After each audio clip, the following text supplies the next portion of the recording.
मौलाना साहब जो YouTube channel ज़रूर subscribe कंदा। छा साईं रमज़ान में वितर नमाज़ जमायत खां अलावा पढ़णु जाइज़ आहे या न? अच्छा, रमज़ान में वितर नमाज़ जेकी आहे उहा जमायत खां अलावा बि पढ़णु जाइज़ आहे चंद सूरतुनि जे अंदरि। मसलन तौरु कंहिं बंदे खे किथे लाज़मी सवेर वञिणो पए थो, का फ्लाइट आहे या का गाॾी आहे ऐं तरावी जीअं सबबु नथो पढ़ी सघे, त उन सूरत में इहो वितर नमाज़ जमायत खां अलावा जेकॾहिं पढ़े थो त बिल्कुलु पढ़ी सघे थो, उनजे अंदरि कंहिं क़िस्म जी काई ममानत न आई।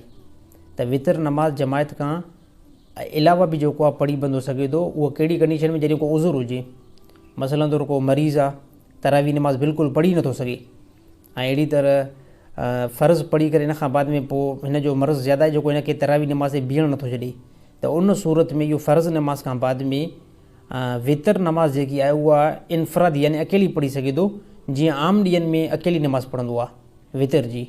मसलन तो रमज़ान खां पहिरियां त हर हिकु बंदो जेको आहे वितर जी नमाज़ इनफ़रादी पढ़ंदो आहे। ऐं रमज़ान में जेको वितर नमाज़ आहे उहो असां जमायत सां पढ़ंदा आहियूं।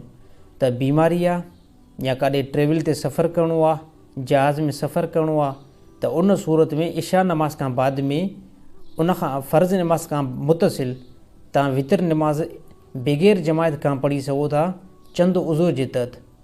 पर जेकॾहिं को उज़ुर आहे ई न, मसलन तौरु को मरीज़ बि न आहे, काॾे ट्रेवल ते सफ़र बि न आहे करिणो, ऐं ॿियो को मसइलो बि जेको आहे साम्हूं पेश नथो अचे, त पोइ जेको आहे तव्हांजे लाइ बहितर ऐं मुनासिब इहो ई आहे, अफ़ज़ल इहो ई आहे त तव्हां पहिरियों तरावी नमाज़ पढ़ो। तरावी नमाज़ खां बाद में जॾहिं इमाम जमायत सां वितर नमाज़ पढ़ाए, पोइ उन सां गॾु जेको आहे वितर नमाज़ पढ़ो। बिल फ़र्ज़ वल मौल कंहिं बंदे उनखे उज़ुर कुझु आहे बि न, ऐं पोइ बि जेको आहे उन वितर नमाज़ जेकी आहे इनफ़रादी पढ़ी आहे, त बि जेकी हिन वितर नमाज़ जेकी आहे उहो थी वेंदी।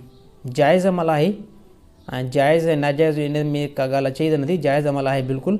बाक़ी रहियो मसइलो, बहितर इहो तरीक़ो हो त इहो जमायत सां जेको आहे वितर नमाज़ पढ़ी आहे।